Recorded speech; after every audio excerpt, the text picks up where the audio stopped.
अस्सलाम वालेकुम, welcome to true explain. करते हैं आप बिल्कुल फिटफाट ज़बरदस्त और शानदार ज़िंदगी गुजार रहे हैं। तो आज हम आपके साथ लेटेस्ट वीडियो के साथ हाजिर हुए हैं। Pakistan is blocking India from central Asia, India biggest geopolitical weakness weakness weakness sorry. आज की हमारी वीडियो को टाइटल है और बिना किसी देरी के करते हैं वीडियो स्टार्ट। ओरिजिनल वीडियो का लिंक आपको मिल जाएगा डिस्क्रिप्शन में। तो वर्ल्ड अफेयर का ये वीडियो है, तो करते हैं start. Hello and welcome you all to world affairs. मैं हूं प्रशांत धवन। नाउ रिसेंटली भारत के जो नेशनल सिक्योरिटी एडवाइजर हैं अजीत डोवाल साहब, ये हम्म भारत से गए कजाकिस्तान में। हम्म कजाकिस्तान में देखिए आज के समय भारत होस्ट कर रहा है एक कनक्लेव, एक मीटिंग आप कह लीजिए, जहां पर सारे जो सेंट्रल एशियाई देश है जैसे कजाकिस्तान, उज्बेकिस्तान, तुर्कमेनिस्तान, किर्गिस्तान, इन सब कंट्रीज के जो नेशनल सिक्योरिटी एडवाइजर हैं ये मिल रहे हैं भारत के नेशनल सिक्योरिटी एडवाइजर से। मीटिंग हो रही है और इस मीटिंग के दौरान अजीत डोवाल साहब ने बहुत ही इंपॉर्टेंट स्टेटमेंट्स दी है। पहले तो उन्होंने ये कहा है कि आतंकवाद को लेकर कोई भी जस्टिफिकेशन नहीं हो सकती। कोई भी हम्म देश आतंकवाद को सपोर्ट कर रहा है उसे रोकना चाहिए। और साथ ही हम्म साथ इन्होंने एक बहुत ही इंपॉर्टेंट बात ये भी कही है, हालांकि पाकिस्तान का नाम डायरेक्टली लिया नहीं है, मगर इन्होंने ये कहा कि एक देश है ये डायरेक्टली इंडिया का जो लैंड एक्सेस है टू सेंट्रल एशिया इसको ब्लॉक करके बैठा है। और अगर हम वर्ल्ड मैप देखें तो ऑब्वियसली ये यहाँ पर पाकिस्तान की बात कर रहे हैं, क्योंकि पाकिस्तान ने पीओके ऑफ कोर्स यहाँ पे कब्जा रखा है और कोई लैंड एक्सेस इंडिया को मिलता नहीं है जिससे इंडिया अफगानिस्तान और उसके बाद बाकी जो सेंट्रल एशियन कंट्रीज हैं यहाँ तक पहुँच पाए। तो इंडिया ने इन कंट्रीज को ये कहने की कोशिश करी है कि देखिए हम चाहते हैं आपके साथ ट्रेड बढ़े, हम चाहते हैं आपके साथ एंगेजमेंट बढ़े, but Pakistan is blocking India's land access. और मैं यहाँ पर कहूँगा ये भारत की सबसे बड़ी जियोपॉलिटिकल कमजोरी भी है कि अपने ही रीजन में ना, आई मीन लिटरली आप एशिया का जो ये रीजन है यहाँ पे आप मान के चलोगे कि इंडिया का इन्फ्लुएंस होना चाहिए, बट पाकिस्तान अकेले इंडिया को कंप्लीटली कट ऑफ ब्लॉक करके रखता है इस रीजन से। ऑफ कोर्स यहाँ पे आप कह सकते हैं थ्रू चाबहार, थ्रू ईरान हम वहाँ पे पहुँच सकते हैं, बट सेंट्रल एशिया में पहुँचने के लिए टाइम लगेगा। अभी के लिए ना चाबहार से हम अफगानिस्तान की कनेक्टिविटी बढ़ा लें वही काफ़ी है। अभी सेंट्रल एशिया के लिए अलग से प्रोजेक्ट्स ओपन करने होंगे। तो इस वीडियो में हम बात करेंगे कि भारत के लिए सेंट्रल एशिया इंपॉर्टेंट क्यों है, हाल ही में डोवाल साहब ने क्या कहा, बहुत कुछ यहाँ पे आपको जानने को मिलेगा। मगर आगे बढ़ने से पहले आपसे एक क्वेश्चन पूछूंगा। क्लासिक क्वेश्चन है, कई बार यूपीपीएससी और वेरियस और स्टेट एग्जाम्स में आ चुका है। क्वेश्चन ये है कि किस कंट्री को कहा जाता है द कंट्री ऑफ 40 ट्राइब्स। मतलब इतना क्लासिक क्वेश्चन है, पुराना क्वेश्चन है, इसका आंसर मैं आपको नहीं दूंगा। उम्मीद करता हूं कि आप लोग ही इस क्वेश्चन का आंसर अटेम्प्ट करोगे कमेंट सेक्शन में, और जो लोग सही आंसर करेंगे कोशिश करूंगा मैं कि उनकी कमेंट को मैं हाथ दे दूं ताकि बाकी लोग समझ पाएं कि सही उत्तर क्या है। ओके, सो इस टॉपिक को ना इन डेप्थ जानने से पहले हमें एक जियोपॉलिटिकल असलियत को एक्सेप्ट करना होगा, एक जियोपॉलिटिकल रियलिटी, जो मैं कहूँगा कि इंडिया में अभी भी कई लोग एक्सेप्ट कर नहीं पाए हैं, बट धीरे धीरे हमें इसे एक्सेप्ट करना होगा। हमारे देश में chief of defence staff Anil Chauhan sahab ने रिसेंटली एक स्टेटमेंट दी है। इन्होंने ये कहा कि धीरे धीरे रशिया की पावर गिरेगी, Russia's power will go down, China और ज़्यादा असर्टिव होगा। ये एक जियोपॉलिटिकल रियलिटी है। इंडिया में आप कह लीजिए रशिया को लेकर काफ़ी स्नेह है, होना भी चाहिए, हिस्टोरिकल काफ़ी टाइज है, but at the same time ना मेरा ये मानना है कि इंडिया में हमारी जो ऑडियंस है जो जियोपॉलिटिक्स में इंटरेस्ट रखती है, हम काफ़ी बार ना रशिया को ओवर हाइप कर देते हैं। हम समझते नहीं है कि रशिया की जो पावर है कितनी तेज़ी से गिर रही है। और अगेन, जब हमारे देश के सीडीएस ये बात ओपनली कहे कि रशिया की इम्पोर्टेंस कम होगी आने वाले समय में, तो आप समझ लीजिए कि ये रियलिटी किस हद तक हमारे सामने है। आई मीन हमारे सीडीएस ने ये बात कही है, रशिया की तरफ से कुछ इस पर काउंटर आर्ग्यूमेंट भी नहीं आई है। और सिंस सेंट्रल एशिया रीजन, यहाँ पे आप देख पाओगे एक टाइम पर ना यहाँ पे रशिया का इन्फ्लुएंस हुआ करता था। एक्चुअली ये जो सब देश है 1991 से पहले यूएसएसआर का पार्ट हुआ करते थे। बेसिकली रशिया, कजाकिस्तान, उज्बेकिस्तान सब एक ही देश हुआ करते थे, बट सिंस रशिया अब रशियन फेडरेशन बन चुका है, ये सब कंट्रीज अलग हैं। इन कंट्रीज़ की फॉरेन पॉलिसी भी अब काफ़ी हद तक इंडिपेंडेंट हो चुकी है। ये कंट्रीज़ भी जान चुकी है कि रशिया अब उतना स्ट्रॉन्ग रहा नहीं है और रशिया का इन्फ्लुएंस इस रीजन में उतना रहेगा नहीं। और चाइना धीरे धीरे ओवरटेक कर रहा है रशिया को इस पूरे रीजन में, और इंडिया का देखिए क्रिटिकल रोल होने वाला है। इंडिया ऐसा नहीं है कि रशिया के अगेंस्ट कुछ कर रहा है, उल्टा आप अगर रशियन पर्सपेक्टिव से देखोगे तो अगर इंडिया अपने इंटरेस्ट सेंट्रल एशिया रीजन में बढ़ाता है तो रशिया को हेल्प मिलेगी। नहीं तो अगर इंडिया भी आप मान लो बिल्कुल इनडिफरेंट हो जाता है, हमें नहीं परवाह कि सेंट्रल एशिया में क्या हो रहा है क्या नहीं हो रहा, उस केस में चाइना अपना दबदबा बहुत ही ज़्यादा बढ़ा लेगा रशिया के सदर्न रीजन में, जो रशिया भी नहीं चाहता, क्योंकि इससे चाइना को बहुत ही ज़्यादा बड़ी पावर मिल जाती है। अब यहाँ पे आपका क्वेश्चन आएगा, मगर इन सेंट्रल एशियन कंट्रीज़ को और ज़्यादा इंडिया फ्रेंडली बनाने के लिए हम क्या कर सकते हैं। देखिए, जियो पॉलिटिकल लैंग्वेज में अगर मैं कहूँ तो इन कंट्रीज़ की जो नीड है बहुत बेसिक है। ये बेचारे देश ज़्यादा नहीं मांगते, इनकी कुछ बेसिक नीड्स है। पहली बात तो ये कि इन कंट्री से कुछ ना कुछ खरीदते रहो। देखो, इन कंट्रीज़ के पास हैं बहुत सारे नेचुरल रिसोर्सेज, इनके पास ओर्स हैं, रॉ मटेरियल हैं बहुत सारे, यूरेनियम यहाँ पे आपको मिल जाएगा, वेरियस टाइप की इनके पास नेचुरल गैसेस हैं, यहाँ पर ऑयल के भी रिजर्व्स आपको यहाँ पर मिल जाएंगे। ये लोग कुछ मैन्युफैक्चर नहीं करते, ठीक है। इन कंट्रीज़ में कोई इंडस्ट्री नहीं है, ना यहाँ पर इन्वेस्टमेंट का बहुत ही बड़ा स्कोप है। ज़्यादातर कंट्रीज़ में आपको करप्शन भी एक्चुअली काफ़ी हाई मिलेगा, और कुछ ऐसा नहीं है कि बहुत ज़्यादा फ्रीडम लविंग डेमोक्रेसीज ये देश हैं। तो इन्हें सबसे पहले तो एक चीज़ चाहिए, वो है लोन, और इंडिया ने पिछले कुछ सालों में इस पर ध्यान दिया है।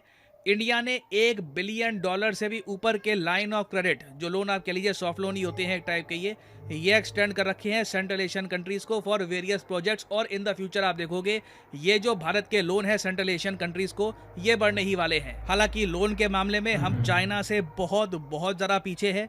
चाइना ने हाल ही में स्पेशल लोन सेटअप कर दिए चाइना डेवलपमेंट बैंक के अंडर, जो सिर्फ चाइना सेंट्रल एशियन कोऑपरेशन को देखेंगे। इसके अंडर ये $1.45 बिलियन के लोन देंगे सेंट्रल एशियन कंट्रीज को। ये तो खैर रीसेंट डेवलपमेंट है। उसके अलावा $3 बिलियन के लोन ये वैसे ही बांट चुके हैं। तो अब इन टोटल अगर मैं देखूं तो at least 7 to 8 billion dollars at least China के लोन बढ़ चुके हैं इस रीजन में।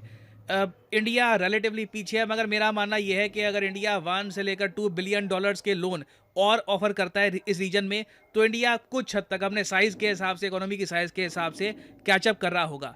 तो लोन के अलावा देखिए, ये कंट्रीज मांगती है जियो पॉलिटिकल रिकॉग्निशन, कि हमें रिकॉग्नाइज करिए कि हमारी इंपॉर्टेंस है। ये आप कैसे कर सकते हैं? इनके साथ समिट करके। लिटरली आप देखोगे इंडिया ने पिछले कुछ सालों में regularly Bharat central Asia summits करने स्टार्ट कर दिए हैं। पहला समिट रिसेंटली आपको पता होगा 2022 में हुआ, जिसमें दिल्ली डिक्लेरेशन निकल के आया था। इसको G20 के डिक्लेरेशन से कंफ्यूज मत कर लेना, G20 का दिल्ली डिक्लेरेशन अलग था। ये एक अलग से समिट हुआ था भारत और सेंट्रल एशियन कंट्रीज़ का।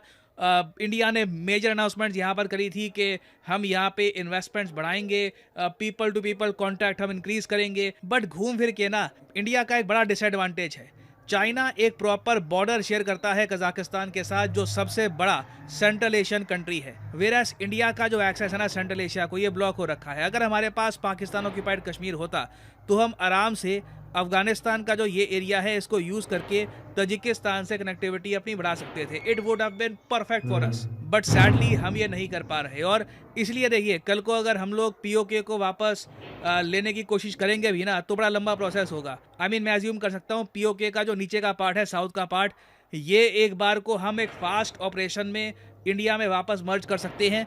बट ऊपर का जो पार्ट है ना, वो वापस लेने में दिक्कत आएगी, क्योंकि चाइना भी उसमें काफ़ी रुकावट डालेगा। कैसे भी करके चाइना, पाकिस्तान और हो सकता है कि कुछ और कंट्रीज़ भी ये नहीं चाहेंगे कि इंडिया सेंट्रल एशिया से कनेक्शन अपना इस्टेब्लिश कर दे, क्योंकि इससे इंडिया की जियो पॉलिटिकल पावर बहुत ज़रा बढ़ जाएगी। तो जो ये फ्रस्ट्रेशन है ना, ये डोवाल साहब की जो लैंग्वेज इसमें भी दिखी, ये भी कह रहे थे कि हम और करना चाहते हैं, we want to do more, but unfortunately हमारा एक्सेस ब्लॉक हो रखा है।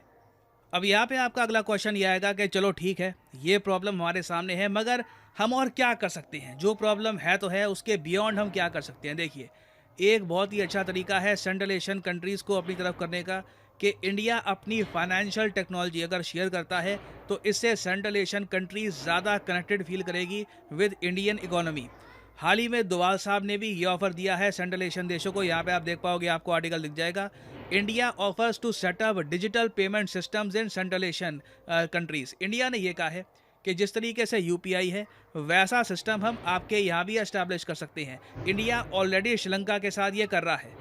श्रीलंका के साथ आप अगर देखोगे तो इंडिया बहुत कोऑपरेट कर रहा है to set up digital payment systems. Same काम हम कर सकते हैं सेंट्रल एशियन रीजन में। इन कंट्रीज़ ने अभी तक इसको लेकर कुछ ज़्यादा रिस्पॉन्स दिया नहीं है। कुछ इनको टाइम ही नहीं मिला अभी। इंडिया की तरफ से बस ऑफर आया है, देखना होगा कि इनका रिस्पॉन्स इवेंचुअली यहाँ पर होता क्या है। बट मेरा मानना है कि इंडिया अगर यूपीआई की जो टेक्नोलॉजी है इनके साथ शेयर करता है, और इसमें ऑफ कोर्स ऐसा नहीं है कि सिर्फ यूपीआई शेयर करने से सब कुछ हो जाएगा। आधार जैसा बायोमेट्रिक सिस्टम कैसे बनाते हैं उसका एक्सपीरियंस भी इंडिया इनके साथ शेयर करता है। तो हाँ बिल्कुल, इनके पेमेंट सिस्टम को हम कनेक्ट कर सकते हैं इंडिया पेमेंट सिस्टम से, और उससे एटलीस्ट इंडिया और सेंट्रल एशियन कंट्रीज़ के बीच में ट्रेड तो और ज़रा बढ़ेगा। हमारे बिजनेसमैन और ज़रा प्रोत्साहित फील करेंगे यहाँ पर जाने में। इंडिया के जो टूरिस्ट हैं वो भी कोशिश करेंगे कि सेंट्रल एशिया में वो जाएं। तो अगेन इस रीजन का जो फ्यूचर है काफ़ी ब्राइट है। क्वेश्चन यही है कि इंडिया इस ब्राइट फ्यूचर में कितना बड़ा रोल प्ले कर पाएगा, और इंडिया के लिए बहुत इंपॉर्टेंट है कि इस रीजन में हम अपना इन्फ्लुएंस बना कर रखें। और फाइनली यहाँ पर मैं ये भी ऐड कर दूं कि आप किसी भी एग्जाम की तैयारी कर रहे हैं, चाहे एसएससी, यूपीएससी, बैंक, आप परचेज कर सकते हैं अनअकैडमी के क्वालिटी कोर्सेज। कमेंट सेक्शन में जाइए, पिन कमेंट में यहाँ पे आपको मिलेंगे link. For example let's say आपको प्रिपेयर करना है यूपीएससी के एग्जाम के लिए, तो यूपीएससी के लिंक पर यहाँ पर करिए क्लिक, और यहाँ पे आप परचेज कर पाएंगे अनअकैडमी का यूपीएससी कोर्स। बट जो प्राइसेस यहाँ पर लिखे हैं, don't ever pay these prices. Simply यहाँ पर कोड डालिए PD10 and the prices will start falling and you will be able to save a lot of money. So use the code PD10 and save money. और इसी note के साथ ये है video का अंत। Thank you for listening. May the gods watch over you. बहुत ही ज़बरदस्त और शानदार वीडियो था, हमने आपके साथ मिलकर देखा है। और इसमें अगर बात की जाए पाकिस्तान और इंडिया की, तो पाकिस्तान इस काबिल तो है नहीं कि ये किसी को लोन दे सके, और इंडिया इस टाइम उसकी जो इकानमी है वो इतनी डेवलप हो चुकी है कि आज वो दूसरे कजाकिस्तान और इस तरह के बाकी एशिया कंट्री को लोन देने के चक्करों में भाग रहे हैं, और हम IMF से कर्जा लेने की तरफ भाग रहे हैं। और अगर उनकी बात की जाए बाय एयर तो चीज़ें जा सकती हैं। मेरे माइंड में क्वेश्चन आया कि अगर जिस तरह वो कह रहे हैं कि यहाँ से हमें प्रॉब्लम होती है, तो बाय एयर भी तो हो सकता है ना ये सारा। अगर पाकिस्तान की तरफ से मसला आ रहा है या चाइना उसके अंदर रुकावट करेगा या बाकी मामला, तो उस तरह भी हो सकता है। मेरे ख्याल से तो हो सकता है ये शायद एक, क्योंकि होने को तो हर काम ही हो सकता है अगर हम करना चाहें तो। और ये मैं इसलिए बात कर रहा हूँ कि अगर बंदा करना चाहे तो सब कुछ, मेरे ख्याल से ये एक मतलब वही बात है कि बंदा अगर कोई ना कोई बहाना ढूंढना ये वही था। मुझे तो यही लगा है। इसमें ऐसा नहीं है कि मैं इंडिया के खिलाफ बात कर रहा हूँ या बेवजह बात कर रहा हूँ। अगर मैं इसमें गलत हूँ तो आप बता सकते हैं कि बल्कि इस तरह नहीं बल्कि इस तरह होगा, और कमेंट सेक्शन इसीलिए है कि आप मुझे गाइड करें, और अगर आपकी बात लॉजिकल हुई तो मैं आपकी बात से एग्री करूँगा, अगर नहीं हुई तो फिर जारी बात है, मैं अपनी बात को ही रखूँगा। और मेरे ख्याल से अगर वो कर रहे हैं, बाकी हमें पता ही है कि वो लोन वगैरह तो इसके बारे में सोच रहे हैं, देख रहे हैं। और चाइना तो आपको ऑलरेडी पता है कि एशिया में बहुत ज़्यादा लोन देता है, खासतौर पर पाकिस्तान में उसने बहुत ज़्यादा अपना जो है ना वो किरदार अदा किया है। और ये हमारी जो ट्रेन चली है, और मतलब ये जो ओरिएंट लाइन ट्रेन थी, जब हमने लास्ट वीडियो देखी आपके साथ, उसके अंदर भी आपकी जो ट्रेन नई चली है उसके साथ उस जैसी ट्रेन थी, मतलब उससे तो बिल्कुल मैच तो नहीं करती, लेकिन कह लें कि छोटे दर्जे में उस तरह की है। पाकिस्तान में वो पहली दफ़ा है, आपके तो इंडिया में बहुत सारी ऐसी ट्रेनें आ चुकी हैं, और ये फर्स्ट है वैसे उस इंडिया के अंदर इस तरह की जो ट्रेन है। लेकिन उसके अलावा इस तरह पाकिस्तान में उस तरह की बहुत सारी बेशुमार है, ऑलरेडी आपको पता भी है इस बात का। और जिस तरह उनकी आपकी मतलब इंडिया वालों की जो बढ़ रही है पॉपुलेशन, और पॉपुलेशन के साथ साथ फिर चीज़ें भी उतनी चाहिए, और टाइम जिस तरह शॉर्ट हो रहा है। पहले ये वक्त था कि 4-5 साल जो है ना वो बड़े मुश्किल से गुजरते थे, एक वक्त था। शायद अब आपका गुजर रहा है या नहीं गुजर रहा मुझे नहीं पता, लेकिन मेरा तो इस तरह गुजरा कि एक पता भी नहीं चलता, और एक साल गुजर जाता है पता भी नहीं चलता, एक माह गुजर जाता है पता नहीं चलता, पूरा दिन गुजर जाता है। तो इसकी पता नहीं क्या वजह है। आपके साथ भी अगर ऐसा है तो आप बता सकते हैं 1 सेकंड। और उसके साथ साथ अगर इस तरह, तो मैं ये समझता हूँ कि टाइम की कमी की वजह से ये चीज़ें होना ज़रूरी है कि हम जहाँ पे 3 घंटे में पहुँचते हैं वहाँ पे अगर 1 घंटे में पहुँचे तो वो कितनी ज़बरदस्त और शानदार बात हो जाएगी। तो इस तरह इस पर फोकस कर रहा है, और किसी भी मुल्क की तरक्की का यही राज है कि वो अपने अवाम को फैसिलिटीज़ देता है, अपने अवाम को सहूलियात देता है, और अपने अवाम को मुल्क के अंदर जीने की, मतलब अभी तो बहुत सारी ऐसी वीडियोस हमें मिलती हैं जिसके अंदर हमें इंडिया लगते नहीं है जिस तरह हम पहले वीडियोस देखते थे। पहले मतलब रिएक्शन में थोड़ी सी देखते हैं, बट वैसे कभी कभी कहने कोई ना कोई चीज़ सामने आ गई हो देख लिया। तो ये अभी ये जो 10 साल हैं, ये जो लास्ट अभी गुजर रहे हैं, इन 10 सालों में तो इंडिया ने तबाही मचाई है हर लिहाज से। मतलब मैक्सिमम मतलब 10 साल पहले शायद मैंने वीडियो देखी है, वो भी शायद कह सकते हैं 10 साल के बाद ही बात कर रहा हूँ। उससे पहले ये चीज़ें नॉर्मल थी, इतना ज़्यादा वो मतलब चीज़ों को लेके वीडियोज़ वगैरह नहीं थी आती, और ये मतलब इतना अच्छा नेट भी पाकिस्तान में नहीं था, आउट ऑफ कंट्री में हो सकता है, लेकिन उसके बावजूद अगर हम देखें तो काफ़ी ज़्यादा खबरें हमें मिलती थी। 5-7 साल पहले पीछे चले जाएँ तो चीज़ें कम थी, लेकिन अब हर रोज़ क्या, हर घंटे में एक चीज़, नई चीज़ इंडिया निकाल रहा है, और हम पाकिस्तान वाले मेरे ख्याल से वहीं पे अटके हैं। तो इसी चीज़ के साथ हम मतलब साइंस ऑफ इसी कह सकते हैं इसी चीज़ के साथ हम फिर आपको मिलेंगे नेक्स्ट वीडियो। तब तक के बहुत सारा ख्याल रखिएगा। टेक केयर, अल्लाह हाफिज़।